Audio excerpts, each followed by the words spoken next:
Wharton. You look at Washington going out and spending big. You look at the Bears going out and getting Drew Dalman in the center, trying to fortify their offensive line. I just think it's really fascinating. Even a team like New England with a ton of cap space, some teams look at that cap space and say, you know what? We're going to be patient. New England with Elliott Wolf and Ryan Cowden, who comes from the Giants, comes from the Titans, said we are going to be ultra aggressive.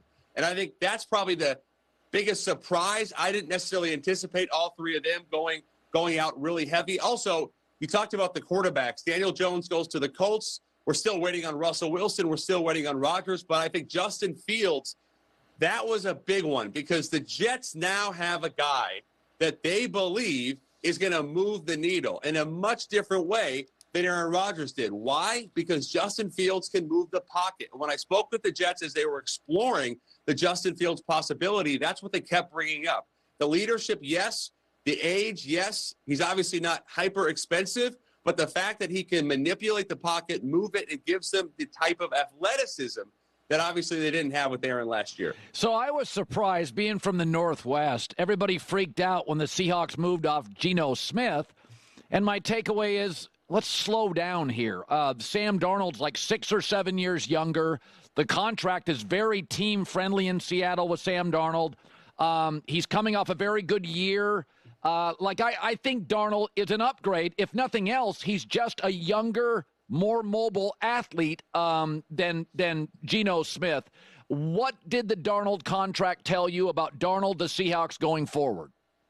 Well, let's rewind it a little bit. Friday night, I'm actually at dinner trying to get the one night with the wife in 2 months, Colin. Geno Smith gets traded. Obviously, that tattoos the date night, Colin. But you know what? That's part of the business. We deal with it. Why did that happen? Geno Smith tried to get a contract extension with the Seahawks. That was on Friday night, the actual trade. To go back to Monday, they couldn't get the extension done. Thursday night, he requests the trade. Pete Carroll says, you know what? You're my guy, Geno. They've always maintained that great relationship. The Raiders really were in on Darnold to a degree, but pivoted away when Geno became available because of the connection with Pete Carroll. And then Seattle steps in and says, you know what? Sam Darnold, in many ways, is kind of like Geno Smith was a few years ago, a reclamation project, obviously cheaper than Geno was, or Geno will be with the Raiders because he's going to get a multi-year deal over $40 million. And also in Darnold's case, an opportunity to restart his career somewhere else.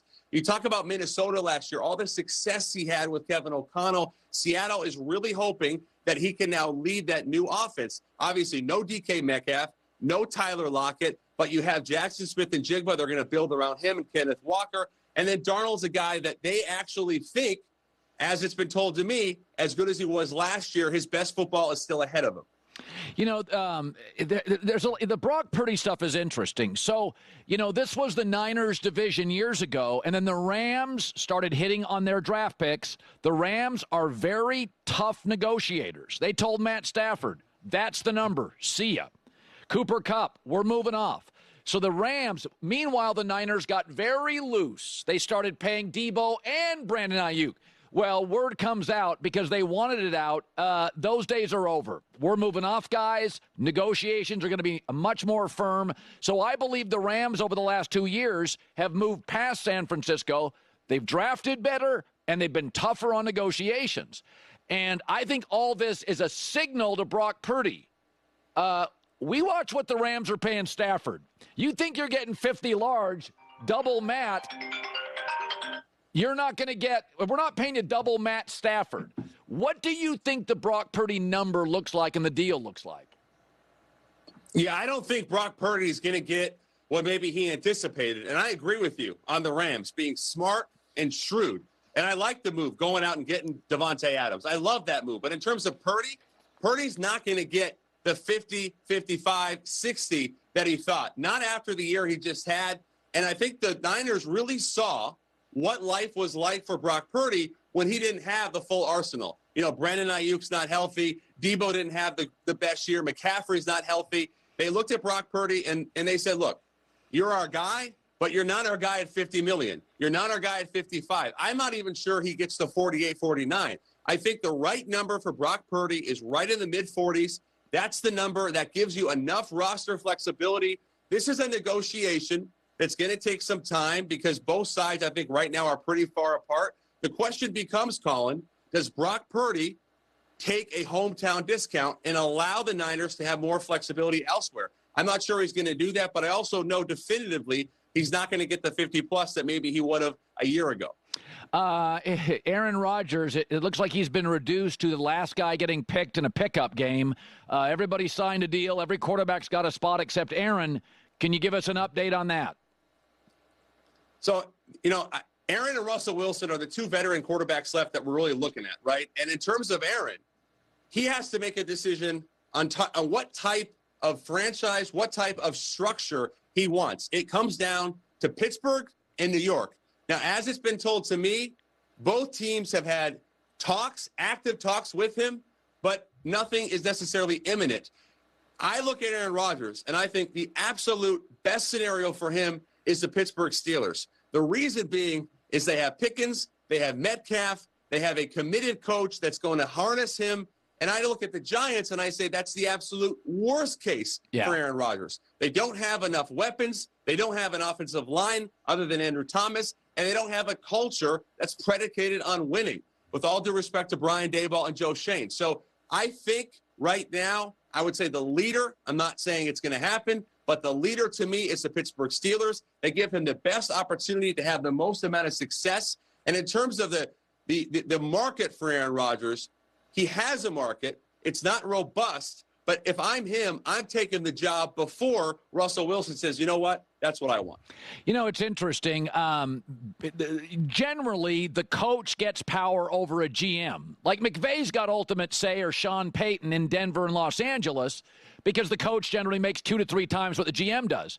So I think it's interesting. Ben Johnson comes in for the Bears and basically says, yeah, Ryan Poles, your draft picks on the O-line stink.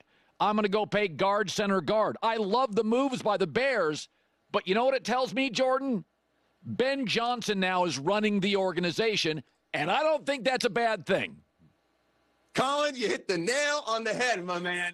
This is why the Bears are going to start having success. Look at that list right there. They get Joe Thuney, a fantastic 4-time All-Pro from KC. They get Drew Dalman, one of the best 4 or 5 centers in the league. They get Dio, a fantastic young interior defender who can go on the edge. Grady Jarrett's obviously a Pro Bowler. And then you saw the trade with Jonah Jackson. All 5 of those moves, trenches, trenches, trenches. Why do I bring that up? That's the success. That's the criteria. That's the blueprint that we saw in Detroit with Ben Johnson. So if you're Ryan Poles, if you're Kevin Warren, you look at Ben Johnson and you say, what do you need to be successful? Ben Johnson says, yes, I love having talent on the perimeter. I love having speed, but my quarterback has to have a fortress around him, and I have to be able to attack the quarterback, especially in this division. I have to stop the run. Grady Jarrett. I just think this is exactly what the Chicago Bears have needed and what they've been missing for so long. Doesn't mean it's going to be instant success, Colin, but I look at this team, I look at this roster, I look at this coach, and I say that should be a playoff caliber team in 2025. So Sean Payton, I've got my own theories, but they get Hufanga and Greenlaw from the Niners, 3-year deals. Both guys are injury prone. Both guys are excellent playmakers. What did you make? Kind of a risky move or not? Hufanga I liked a lot, not necessarily at the price. It surprised me. Now, San Francisco wanted to keep him. They didn't have the money. So to get him at, I think it was 45, does that sound right? Yeah, I got to look at the numbers. It was. That's a big number for a guy that is a fantastic all-pro player, but has come off the injuries. It's a gamble worth taking if you're Denver because you were in the safety market. You were looking at Trayvon Moehrig. You were looking at Javon Holland. All these guys may be a little bit too pricey, especially at the top of the market. So you bring in Hufanga. And then Greenlaw, that's the move I really loved because Greenlaw at his best is a phenomenal player. And a lot of teams really, really liked and sought after Dre Greenlaw, Colin, because they saw the type of backer that can call the defense. That was what was told with me, that Dre Greenlaw gives you an opportunity to increase your intelligence defensively, your acumen. So you add those two together who can obviously play on a string to an otherwise really good defense. Obviously, Patrick Surtain, the best in football. I think this is exactly what Denver needed, but it's a little bit surprising to me that Sean Payton goes out and pays 2 defenders, especially the safety. Not saying I don't like it, but it did surprise me a little bit. Well, they're not paying the quarterback for several years, so that's the advantage of drafting a quarterback, hitting on him early. Is Chicago spending money? Washington, New England spending money? You can take some chances. Denver, that's the advantage of hitting on a quarterback. It gives you 3 years.